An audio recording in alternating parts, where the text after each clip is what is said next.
one of the reasons why people have such difficult times in their business is that your business has a certain level of consciousness and you have a certain level of consciousness. And I talk about these levels of consciousness as being reactive, willful, intellectual, and intuitive consciousness. Reactive consciousness obviously is like boom, boom, boom, boom, boom, react. There's not a lot of strategy. This is generally where most people start inside a business. Willful is obviously a little bit more, let's get it, let's hustle, let's make it happen. You're more strategic, but you're in this doer mode. And then the intellectual is more in the planning and the analyzing. Let's look at the data. Let's understand how all the steps are going to be. This is the 1 to 3 year planning. And then the intuitive is more of, what am I feeling? Well, how is this going to work from a feeling perspective? Generally speaking, your business is going to serve a specific consciousness of customer, and you are going to be a specific level of consciousness as well. At a certain point, if you are on your personal development journey that almost all entrepreneurs end up on, because you either, as you create success, you either become depressed or you end up on this personal spiritual journey as an entrepreneur because you are a reality creator. What ends up happening is you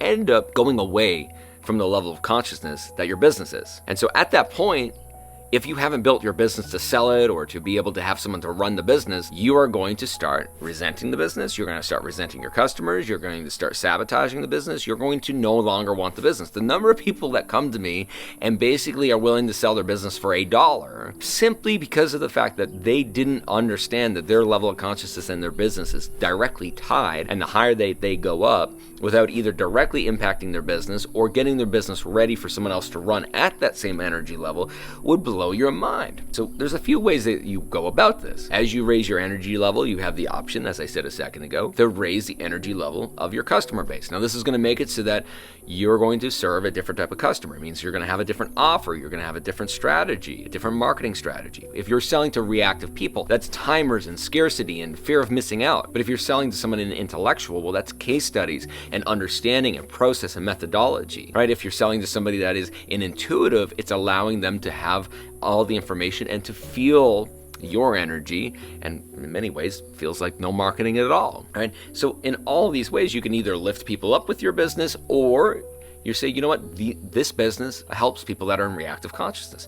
Let me build a business that helps these people in reactive consciousness. And in your business, you're generally helping people increase their own energy and their own level of consciousness. You might be helping people go from reactive to willful, or from willful to intellectual. Now, you are probably doing this without even knowing it up to watching this video. But what we have to do is we have to build businesses where we know the level of consciousness that it is and that it serves.